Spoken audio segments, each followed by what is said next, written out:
No basta con comprender la dinámica de la personalidad y sus patologías, conocer la anatomía psíquica de la personalidad, sino que ha de dominarse el sistema. Pues todo en realidad, el psiquismo, se halla sistemáticamente constituido por componentes, según lo cual estos componentes interaccionan. La persona humana no es un mecanismo constituido desde su nacimiento, sino un conjunto de posibilidades energéticas y estructurales catalizadoras que han de irse organizando desde aquel primer momento de la existencia y que resultan en cada uno de los sujetos individuales, en cada uno de los grupos sociales, muy distintos en su grado de integración, en la organización de canales de comunicación y drenaje y la complejidad de sus esquemas de conducta, dependiendo de la biografía infantil de cada sujeto y del ambiente familiar, educacional, en que la evolución biográfica haya transcurrido.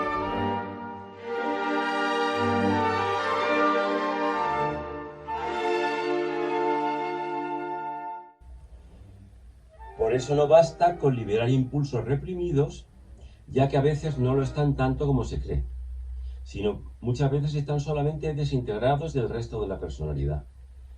Y esto es necesario para que la persona se realice en cualquier terapia y así se pueda ayudar a los pacientes a que integren sistemáticamente su personalidad. La personalidad energéticamente integrada llega a poseer un perfil propio y operante, capaz de hacerse cargo de las exigencias de la realidad social, de su entorno, después de un mínimo altruismo que la solidaridad humana exige. Y sin que por ello tenga que sentirse perdida, ni muerta, ni perder la identidad en masa de procesos colectivos y consabidos que constituyen la cotidianidad.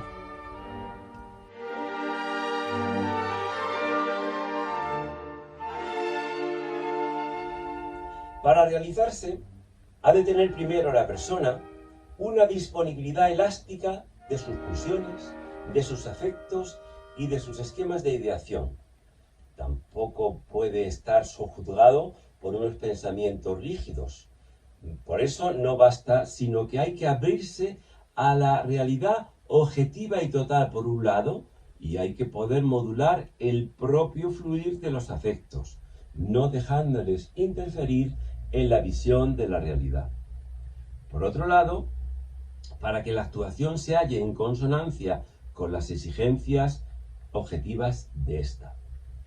Fallos en esta materia no solo se observan cotidianamente en las parejas y en la familia, sino en los políticos, los economistas, los empresarios, etc. Estas son las características de una buena salud mental y social y las hemos venido apuntando en otros seminarios y vídeos. Se confunde vulgarmente identidad, el ser uno mismo, con arbitrariedad. Como también algunos confunden creatividad como actuar artísticamente desde la improvisación y fuera de todo aprendizaje de técnicas. Y parece que ser uno mismo consistiera en actuar a capricho y sin tener en cuenta las exigencias objetivas de la realidad en torno o sin hacerse cargo de los procesos reales en y desde donde se vive a base de comportamientos insociales o algo neuróticos, por lo que se tiene de desmesurado y de subjetivo.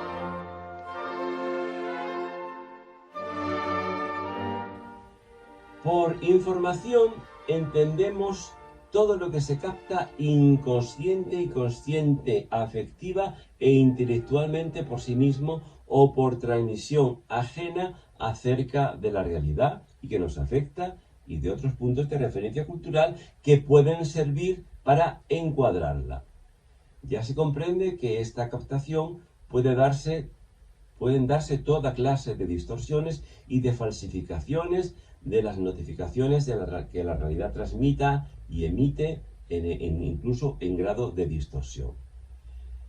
Influirá decisivamente en el modo de hallarse en realidad y de reaccionar conductualmente la persona.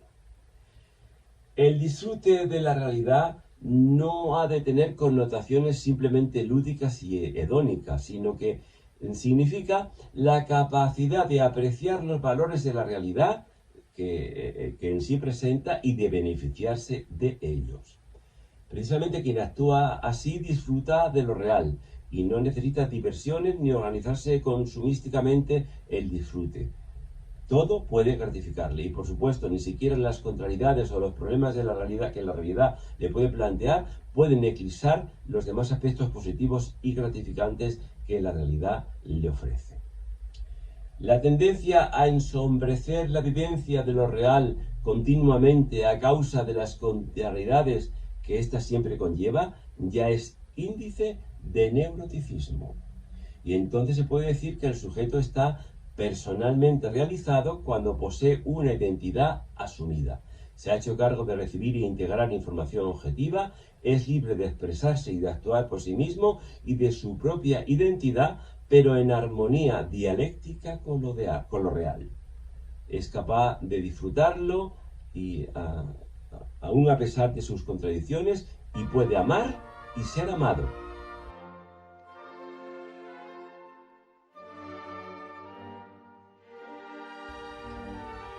Tan difícil como amar es poder aceptar simplemente el ser amado.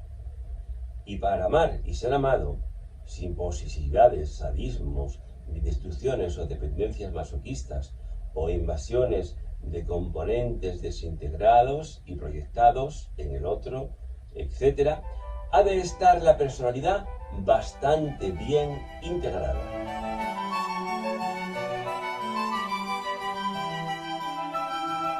El amor es tan difícil de lograrse, siendo por otra parte tan deseado por el hombre, porque el amor exige la aportación de todo el sujeto, con toda su vida inconsciente, afectiva y práctica, sus disposiciones sociales de relación, y por tanto requiere una buena organización de sus sistemas de drenaje y de control. Tal vez no pueda darse el amor personal intenso, implementario y gratificante, sino que sujetos realizados hay muy pocos, son escasos, mientras que la mayoría entiende el amor como una mutua invasión de intimidades desorganizadas que tratan de hacer depositario al otro de sus angustias o de su narcisismo.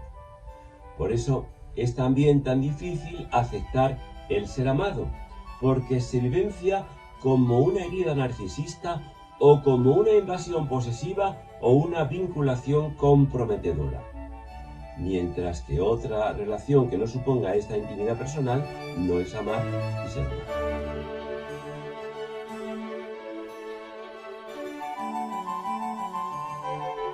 Otros sujetos, para sentirse amados, necesitan gozar de la plena disponibilidad de quien les ama. Y lo resuelven con un doble mensaje, de que la persona afirme una cosa y la contraria.